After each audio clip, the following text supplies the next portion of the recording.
All right, Carlos, you ready for Annihilation? I'm ready for Annihilation, and it's one of my favorite movies. It's very underrated. 1997.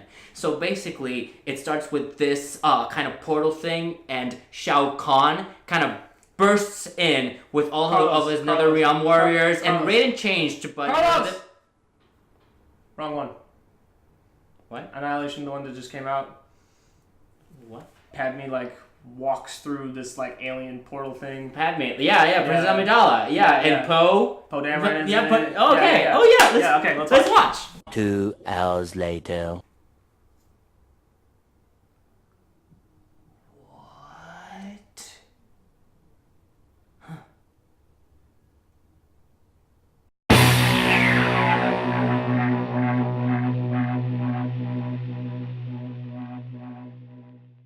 Hello, everyone, and welcome back to The Ordinary Critics. This is episode 2. My name is Isaac. My name is Carlos.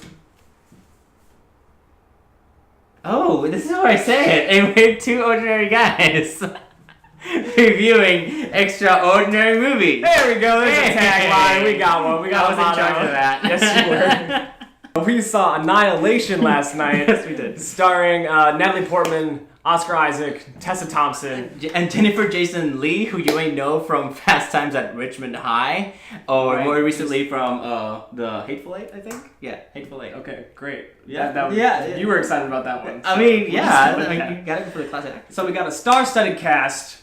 We have an okay premise to the movie, and it completely flopped. That's part of the reason why we wanted to watch it, because we were reading and Paramount took a risk on this, and they only did a theatrical release in the US and China, and everywhere else is just gonna go straight to Netflix. On March 11th, we said? 12. Yeah, March 12th. It's coming out to Netflix. Yeah. In other countries. Although it has been very critically acclaimed, so we wanted to see what the big deal was about this movie. Yeah, it got 86 on Rotten Tomatoes or something like that. So, yeah. So, that's a pretty decent movie. Yeah. All right, so this movie is based off of a book that is in a trilogy. Yes, it's called Southern Reach Trilogy by Jeff Vanderveer. And we're gonna be totally honest, we haven't read the books yet. No. So we're coming to this completely blind and not knowing anything, which is new for me. Usually I'm one of those people that reads the books first and then... Depends on what it is. Yeah, it depends, but usually I try to do that. Yeah, I didn't even hear about these books until the movie came out. Until after we watched the movie, actually. The premise. Yes, general premise. There are no spoilers yet, so keep watching. So the premise of the movie is basically there's this major phenomenon called the Shimmer. It happens when this alien thing, meteor it just kind of crashes onto the Earth, onto a lighthouse, and create this shimmer effect that keeps expanding and expanding. Yes. And the government sent in some military groups that just never come back. It's crazy. Yeah, so all of a sudden this group of 5 female scientists, including Natalie Portman and all the amazing cast that we just mentioned, they go into the Shimmer and decide to explore and see what's inside. And hopefully reach the lighthouse. That is their goal, which no team has ever done that before and returned back alive. Except for one person. So was it worth it to watch on the big screen? Yeah, I think so. The cinematography is well shot. We'll cover that later. And just the colors, and it was very intricate and very complicated. The timeline's non-linear, and if I was just sitting on my couch at home, I'd change the channel. It's definitely a thinker. Yes. It's not something mindless. You have to pay attention. Yes. And so if you're just I'm just gonna go chill out, watch a movie, this is not the movie. No, Netflix and chill, this is not the movie you want. No. Okay, so we are gonna jump into our 5 main points. And then at the end of this video, go that way. That way this time. Actually, no, is the link on the bottom? Oh, it's in the comments. It's in the comments. Ah, so close. Close. There's gonna be a link down in the comments. Below to click on that. It'll jump to the end of this movie that way, and it'll shoot you right to our report card and how we graded the movie. So here we go. We're starting with plot. The plot. Yeah, starting with the plot. So now here's where the spoilers come in. So if you don't like spoilers, read the book. Watch the movie. Or skip to the end. Or skip to the end and see if you want to. There you go. All right, so the plot. Literally, okay, they tell you what's going to happen in the entire movie in the first 5 minutes. But you don't pay attention. Why would you pay attention? You don't know any of the names that they mention. No, Natalie Portman, literally, her character is named Lena, so we're going to go by Lena from now on. It's shorter. She's getting asked a whole bunch of questions and about her squad that she went in with. And she's just like, dead, I don't know, dead. And she goes by him so fast and she rattles him off and you're like, oh, yeah, information starting right now. Literally the first 5 minutes of the movie. It's a lot. It is a lot. So when you meet those characters, you're trying to like scan back and like, oh, I don't remember. Wait, what happened to this person? Which one? What was that response? I don't know. What was that? I don't know. I don't remember. Yeah. The plot is non-linear, which I appreciated. I think it helped it out. Keeps so basically, Natalie Portman is in this containment unit. It looks like getting asked all these questions about her time in the Shimmer, and so it's her telling the story of her time from the future. You know, we start with the end of the movie. Yes, and then she tells the whole story, which brings us to the beginning of the movie and where everything started and how she ends up getting into the Shimmer. Right. Yeah. So this plot is very, very intricate and very, very complicated. So if we're not making sense, good luck. Good luck figuring it out. Or rewind and try to just watch again and try to figure out what we're talking about. Or maybe we're just not making sense, you know? Maybe, all right, that's we may true. be talking That's backwards. True. That's true. All right, so now Oscar Isaac's character, Kane, shows up in Lena's house. They are married. He has been gone on a mission for over a year and just radio silence. So she thought he was dead. Gone. Yeah. Just shows up in critical condition, multiple organ failures, I believe. Multiple organ failures, and, hemorrhaging, internal bleeding. Yeah. And that's what spurs her to take on this mission. Yeah, because he's like in a semi-coma and she's trapped in the southern region, in this area where they're studying the Shimmer, and the next expedition heads out in 6 days. And she's like, well, I'm not doing anything here, so might as well join you guys to figure out what's happening in there. What's up? Yeah. So they pass through the Shimmer Wall. They wake up 3 days later, and they don't know how they got there. They just like all made camp, and none of them remember anything. And they keep trekking on. One by one, they get picked off by nature. Yeah, by this new nature created in the Shimmer, which is made, we find out is a refraction of everything. Here we go. It's a refraction. Get ready. The Shimmer refracts everything, not just light, but light, DNA, time. Everything mutates inside this Shimmer area. Yes. And that's how this whole new set of creatures and fauna, messed up bear. Yeah, and there's like this crocodile shark crocodile thing that almost gets Tessa Thompson's character. You might know her as Valkyrie in Thor Ragnarok. Pitch for that movie, like it needs it. Eventually, Lena and Ventress, who is tell me your name. Jennifer Jason Leigh. Thank you. Dr. Ventress, they are the last two remaining, and they make it to the lighthouse. Ventress does it before Lena, and this is where things get real screwy. So real weird for him. I was okay with it. Yes. Lena finds a videotape that is pointed at a man that has just been caught on fire. And she finds out that it is Kane. It is Kane. The real Kane.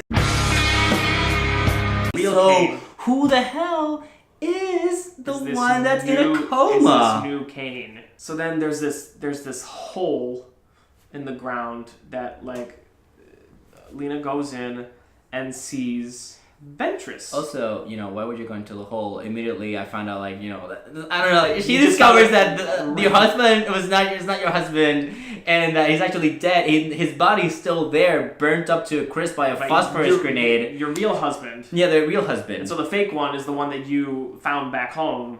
Yeah.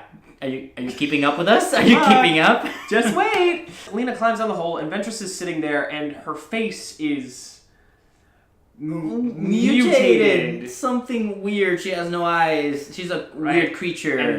But then she turns to face Lena, and she's perfectly fine. Ooh. And so we're like, oh god, what is happening? This was our real reaction. We're like, oh no. You find out that whatever the meteor was is inside of Ventress. Mm-hmm. And then things get weird. She turns into a fountain of light. Yep. And then she turns into an eye of smoke. Yes. She turns into dubstep. We'll talk about that later.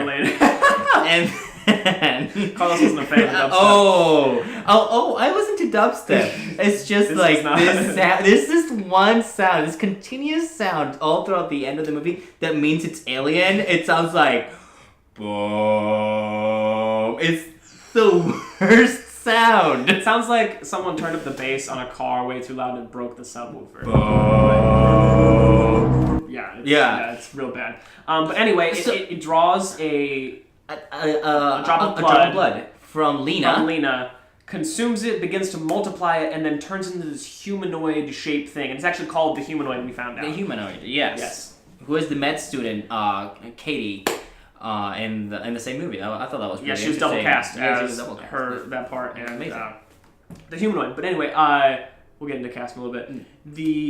So then Lena draws her gun, shoots the crap out of it. Doesn't do it. It literally refracts all of the bullets. It refracts the bullets, turns into this thing. And she tries to run away. Escapes the hole. And there's the humanoid. The humanoid is already up there. It's like, I don't know, Jason? Watching Friday the 13th. It refracted time. It ended up there. It ended up there. And then it starts to mirror Lena. Yes. Exact copy, or an exact mirror of Lena, so he's observing and trying to figure out how this body works, getting the physicality of it. So she's duplicating Lena. She's the humanoid is getting to duplicate Lena, and that goes on for a while. A good time period. And then, very subtly, you notice that it starts to counter Lena. Yeah, it's a very subtle change. But it used to be like Lena would go to the right, and it would mirror with it. Okay, we're going to do this. So we're going to go this way, and then I go this way. Yeah. But then, Lena would step back, and it would come towards it, and she would go forward, and it would go back. Yeah. So it wasn't a complete mirror. It started to counter her. It means intelligence. So it's learning, and learning at a very rapid rate. Then at one point, Lena tricks it, grabs another phosphorus grenade, but then they make contact. When they make contact, the humanoid starts to turn into Lena. With a tattoo, we'll talk about that more, okay? With a figure 8 infinity symbol on the forearm. So then so after that, you see Lena pulls the grenade, leaves it in the humanoid's hands. It blows up. Lena leaves and escapes the shimmer. Yeah, escapes the shimmer. Lighthouse is on fire. Fast forward. The humanoid. Yes. Dies? Question mark? Does it? So then fast forward to Lena. She's talking in this thing back at the lab, and answering all these questions. And they're like, yes, we confirmed that the lighthouse. A team just got the lighthouse a couple hours ago. The lighthouse is all ash. There's nothing there. And then Lena walks and finds Kane, the Kane, the fake Kane. And goes and Kane is he's better. He's fine. The minute the shimmer lights up, he was completely better, which is very bizarre. We still don't know why. And there's this shimmer in his eyes. Yeah. There's this interaction that she says, you're not Kane, are you? And he goes, no. No. He's. Are you Lena? And she goes. She never answers. She just hugs him. And then it zooms in on her eye. And she has the shimmer. Blackout, end of movie. We left this movie with so many questions rather than answers. Yeah. Which was, I'm going to start saying it. It was part of my problem with the movie. part of my problem with the movie is that it felt like it was made for the readers of the book. The book, yeah. So if you read the book, you probably have a frame of reference for a lot of the things that they mentioned. There are a lot of parts. There's this whole affair that happens with Lena. It was pointless. It kind of felt like out of the blue, or just didn't have anything to add to the story. Really. Agreed. Agreed. And there was just a lot that I could tell. There were a lot of moments that I was like, these are paragraphs and paragraphs in the book. There's a thought process going on. Yes. There's a whole shift of emotions. Yeah. That would be really good to read, but it's not reading. I'm not getting it through the screen. Oh, my problem with the plot. Oh, there we go. This is why I'm not. While you look up what's next, it was great. I was totally in the world. Great sci-fi. You have all these great sci-fi characters in this world, and then it's with the human. When you find out the humanoid, it went too sci-fi for me. You have this nice balance, this delicate balance of sci-fi, but it's still believable. I'm still in this world. Then the humanoid stuff happened, and I was like, nah, I'm out. I'm done. It's this weird metallic thing. Yeah, I'm done. I'm done. It was blue, and it looked like. I mean, it was this. It was this actress. It was who was a in the movie, shimmer. It was a shimmer. It was like watching one of those rocks that shine in the light. It went too alien. Come on. I mean, you knew it was gonna. I knew it was gonna be alien, but it was too alien for me. Come on. Okay, what's up next? Okay, so next is the cast. We have all of these amazing stars. There's so much firepower in this movie, and they all played their characters well. Yeah. But we absolutely could think that not anybody, but they're easily replaceable. Yeah, they're easily replaceable. And we're not saying they were bad. They actually did their job very well. Yes, they conveyed the story very well. The characters are very very well portrayed. Yes. Very great performances by them. The whole the emotions, the characters, they were all there. Mm-hmm. But I can see other people doing it too, right. So there was nothing. They're interchangeable too. You could take any of the 5 in that cast, swap them around, and they could play the 5. Yeah. Okay, what's up next? Soundtrack? Next would be continuity. Continuity. I had no problem with continuity in this. Continuity-wise, the plot being non-linear, how it was told to us, helped them out immensely. Because you see this tattoo on Natalie Portman's arm in the very beginning of the movie, and then when she goes into the shimmer, she doesn't have it. She's like, oh, so something happens in the shimmer that she gets it. She gets it, and but then that was the only time I really thought about it. You see the tattoo one other time on that guy from one of the earlier expeditions. They find a recording, and he has it, and it shows that he's been infected by. The shimmer, yeah. So he has mutated, and you see the tattoo. So you think the tattoo is somehow an effect of the shimmer on the people. Yeah, it's just being there too long. But then you find out that only the humanoid, when the humanoid changes into that person, that's when they get the tattoo. Yes. So that was I guess it was a clue or a hint to say the person that you're seeing there is not the original person that went into the shimmer. Right, and so if you were really, really smart, you knew that in the first 5 minutes of what was going to happen this entire movie. And that was not us. We were not smart. We were not those people. Mm-mm. We were just ordinary. We were very ordinary critics.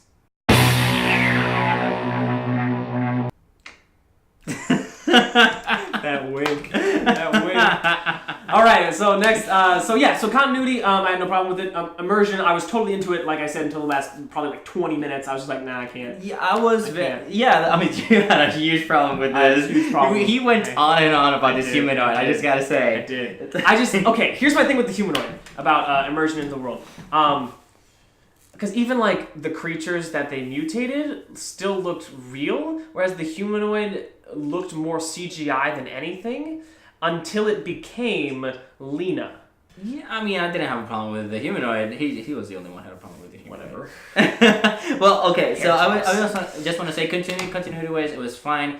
Immersion-wise, I want to know more about this world. Yes. Immediately, I was totally immersed in this shimmer, the whole spectrum of they're refracting DNA to create new creatures, and not only new creatures, but also new flowers, new plants, new environments, even merging humans and plants, which is a very beautiful moment when you see these plants that grow in the shape of humans, because the plants obtain the structure of human DNA, human genome, and like refracts into the plants. So this is a very beautiful moment where they walk into a town and it's just full of this plants that grow, humanoid plants things. Yeah, and they're not moving, but they look like they're moving, or like holding hands. Like, so it's just this picture of a town created by plants, which I have to say it's like beautifully horrifying. Beautifully horrifying, yes. Because you're just like, oh, this is gonna happen to all these people. I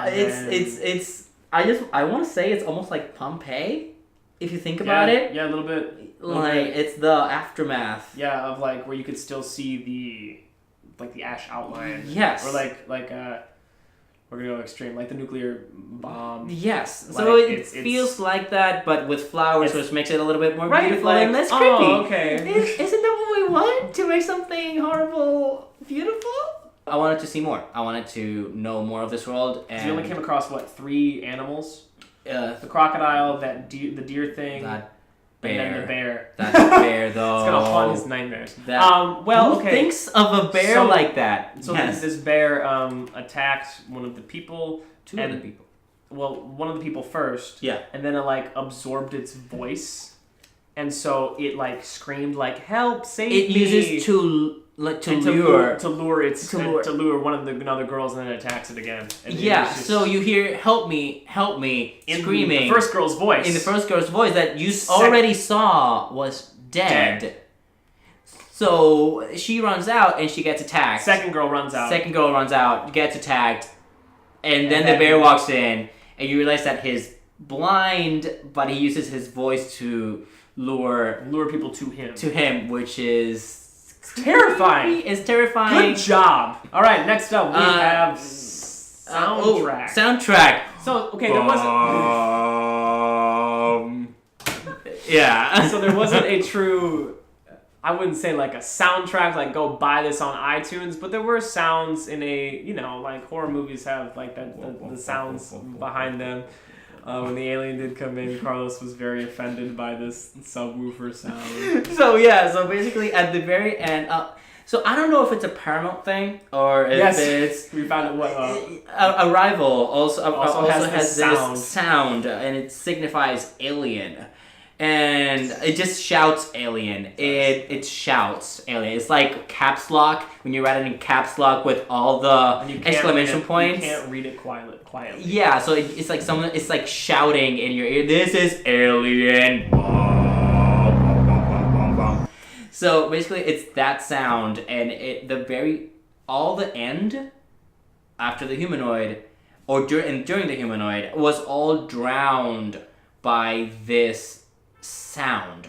Well, there's that, and there wasn't talking going on. There wasn't talking going on, but there was a lot of, I want to say, beautiful imagery going on. Even with the fire, there was some crystal trees around the lighthouse. Yeah. It was beautiful, and I could have used some roller coaster of music. A roller coaster to take you through all the emotions of the stress of being with the humanoid, to destroying it, to running away, to finally being, released and free, and you see the lighthouse burned up, it's kind of like a semi-victory. So I could have used... And all we got was boom, boom, boom, boom, boom, boom, boom, boom. Just constantly throughout. That was my problem with the very end of the movie. Okay, next up we have, we finally got there. Thank you for staying along. We are at cinematography.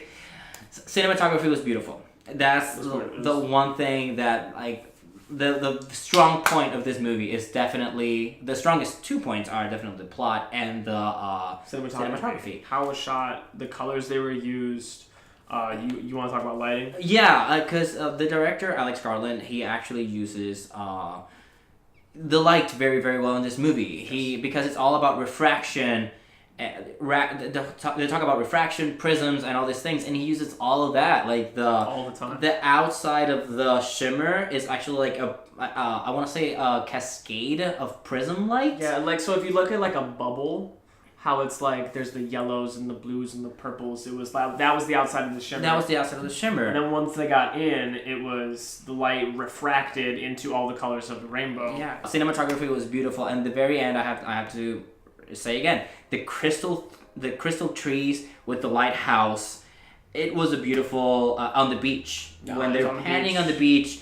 And you see this thing that's been created all around. It is beautiful. It's just a beautiful world that I would love to walk in that beach, to be honest, and have my genes mutated into this creature. And have a humanoid clone you. I take that back. I do not want to go in that beach. Don't do that. No, I don't. All right, so we are at the report card. Yes, we are. Here we go. Our scores. Plot, 8. And I say 7. Then we have cast. I'm going to go with the 7. And I agree with the 7. All right. Continuity and immersiveness, 9. And I agree with 9. All right, we got soundtrack. I'm going to go with a 7. I'm going to give it a 6. I hated that sound. That sound. No. And then finally we have cinematography. I'm going to go with a 9. And I'm going to go with a 10. All right, so totaled up, we have a 79 for this movie out of 100, which is a B- or a C+. Depending on your grading scale and how much you want to invest in this movie. Okay, so thank you so much for watching. Comment below any theories you have, if you've read the book and we missed something because we didn't read the books yet, or any other what other movies you want us to review. Yeah, comment below, give us a like, hit that subscribe button to check us out. Wonderful, wonderful, Carl. Hey. As always, Stay ordinary.